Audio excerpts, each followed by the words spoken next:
کہ زوجہ سے جو ہم بستری ہے وہ صرف اسی راستے میں جائز ہے جس سے اولاد ہوتی ہے، کیونکہ عورت کو اللہ نے بنایا ہے نسل بڑھانے کے لیے۔ تو کوئی بھی ایسا ہم بستری کا طریقہ اختیار کرنا جو نسل بڑھانے کا ذریعہ نہ ہو، یعنی وہ نیچرل نہ ہو، تو وہ حرام ہے۔ تو اس میں اللہ نے یہ حکم دے دیا۔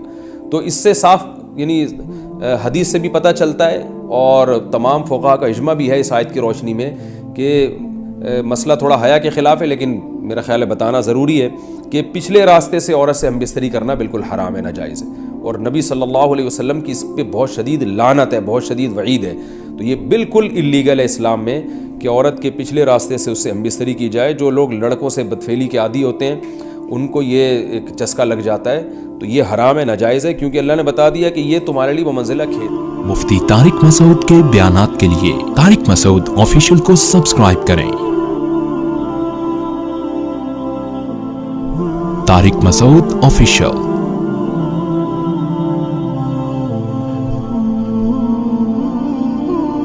اللہ نے ارشاد فرمایا نساؤکم حرث لکم، تمہاری عورتیں تمہارے لیے بمنزلہ کھیت کے ہیں۔ حرث عربی میں کھیت کو کہتے ہیں، تو بمنزلہ کھیت کے ہیں۔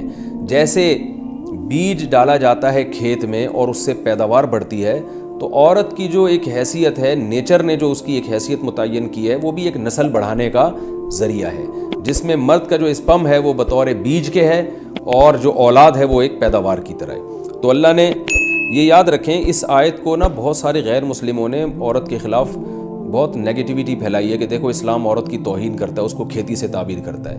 تو کچھ لفظ کسی اور زبان میں جب وہ جاتے ہیں تو وہ توہین کا معنی دیتے ہیں۔ عربی میں جو حرث کا معنی ہے یہ تعظیم کے لیے ہے، توہین کے لیے نہیں ہے۔ اردو میں جو کھیتی کا معنی ہے وہ توہین کے لیے استعمال ہوتا ہے۔ کھیتی یعنی جو پاؤں میں روندی ڈالنے والی، اور زمین جو ہے پاؤں میں گویا روندی، اس کو روندا جا رہا ہے۔ تو اس لیے اس کا اردو میں بالکل اسی طرح جو لوگ ترجمہ کر دیتے ہیں کہ عورتیں تمہاری کھیتیاں ہیں، تو یہ ترجمہ میرا خیال ہے اس لیے درست نہیں ہے کہ اردو میں اس کا مفہوم ہی چینج ہو جاتا ہے۔ یعنی گویا ایک عزت کے لیے جو لفظ اللہ نے استعمال کیا وہ ذلت کا ذریعہ بن جاتا ہے۔ تو اس لیے کسی بھی زبان میں جب ہم کسی بھی لفظ کا ترجمہ کرتے ہیں تو اس زبان کے ہمیں محاوروں کو دیکھنا چاہیے کہ اس زبان میں یہ لفظ کس معنی میں استعمال ہو رہا ہے۔ مثال کے طور پر ہو سکتا ہے کتا کا لفظ کسی زبان میں وفاداری کے لیے استعمال ہوتا ہو، کسی کو لوگ ڈاگ کہتے ہوں تو اس کا مقصد ہوتا ہے وفادار انسان ہے، لیکن ہمارے یہاں اردو میں گالی ہے وہ، اور آپ بولیں کہ بھئی وہ فلاں قوم ڈاگ کہتی ہے تو ہم کتا کہیں گے، تو آپ جب اس کا ترجمہ اردو میں کریں گے تو کتے سے نہیں کر سکتے۔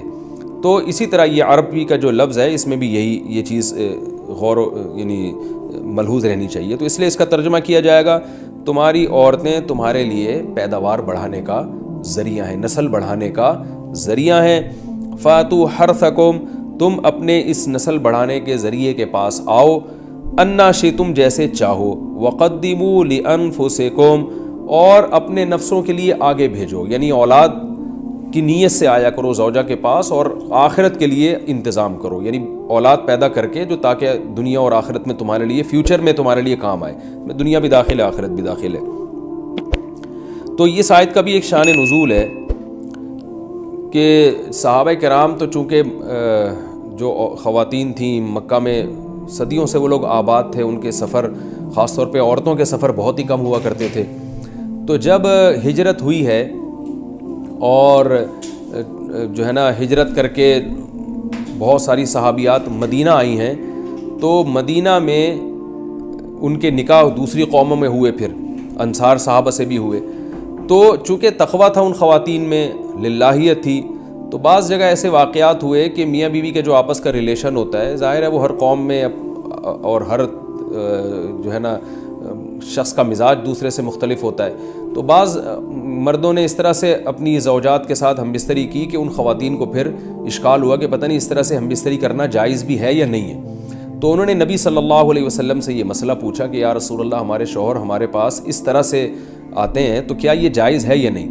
تو ان کے سوال کو بھی مبہم رکھا گیا، اور قرآن نے اس کے جواب کو بھی کنایتاً بیان کیا، کیونکہ مسئلہ بظاہر حیا کے خلاف ہے، تو قرآن جب بھی کوئی ایسی بات ہوتی ہے تو اشارتاً کنایتاً اس کا تذکرہ کر دیتا ہے تاکہ مسئلہ بھی واضح ہو جائے، کیونکہ ظاہر ہے اس کی ضرورت تو قیامت تک آنے والے انسانوں کو پڑ سکتی ہے نا۔ یہ تو ہر میاں بیوی کا اپنا ایک ذاتی مسئلہ ہوتا ہے کہ ہمیں کس طرح سے پرمیشن ہے، کس طرح سے پرمیشن نہیں ہے۔ تو اللہ تعالیٰ نے بھی اشارتاً ہی اس حکم کو قرآن میں بیان کر دیا، اور قرآن میں اس لیے بیان کیا کہ تاکہ اس میں کوئی اجتہادی اختلاف کی گنجائش نہ رہے۔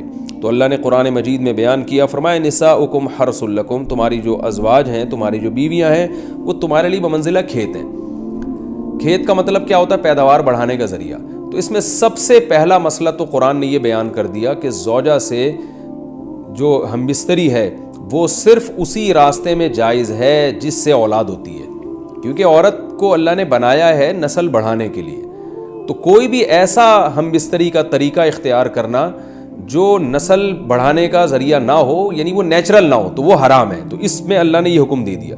تو اس سے صاف یعنی حدیث سے بھی پتہ چلتا ہے، اور تمام فقہاء کا اجماع بھی ہے اس آیت کی روشنی میں کہ مسئلہ تھوڑا حیا کے خلاف ہے، لیکن میرا خیال ہے بتانا ضروری ہے کہ پچھلے راستے سے عورت سے ہم بستری کرنا بالکل حرام ہے، ناجائز ہے، اور نبی صلی اللہ علیہ وسلم کی اس پہ بہت شدید لعنت ہے، بہت شدید وعید ہے۔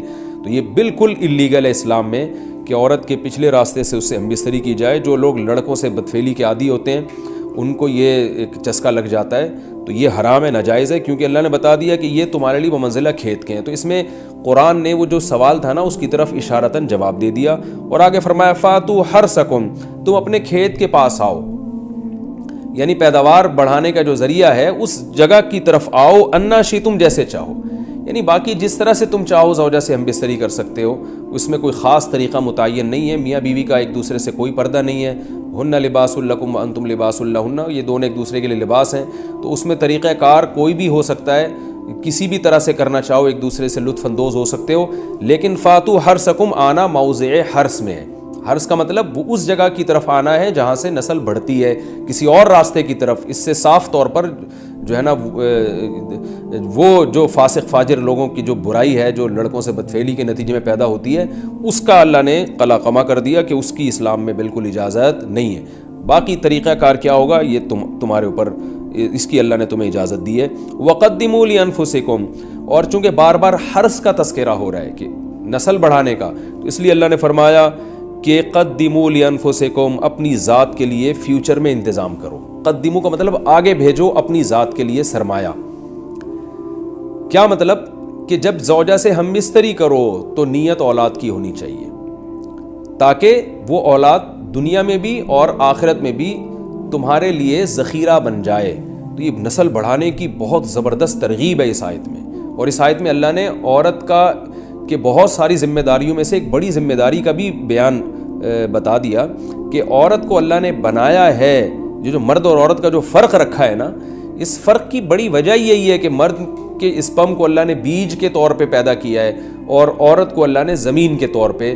تو بیج اور زمین کے ملاپ کا بنیادی مقصد ہی نسل بڑھانا، پیداوار بڑھانا ہوتا ہے، نہ یہ کہ نسل روکنا۔ آج فیملی پلاننگ والوں نے اس آیت کی دھجیاں اڑا دی ہیں، اور جو پوری دنیا میں ایک بیہودہ قسم کی تحریک چل رہی ہے، یہ آیت بالکل اس کی نفی کر رہی ہے۔ اس لیے اللہ نے فرمایا اچھا، اللہ نے اس کا بھی جواب دے دیا کہ جو فیملی پلاننگ والے کہتے ہیں نا نسل بڑھنے سے تمہارا نقصان ہوگا، خرچے بڑھ جائیں گے، تو اللہ فرماتا ہے قدموا لانفسکم، تمہارا فیوچر بن جائے گا، سنور جائے گا، کیونکہ اولاد پہ اتنی انویسٹمنٹ نہیں ہوتی جتنا اس کا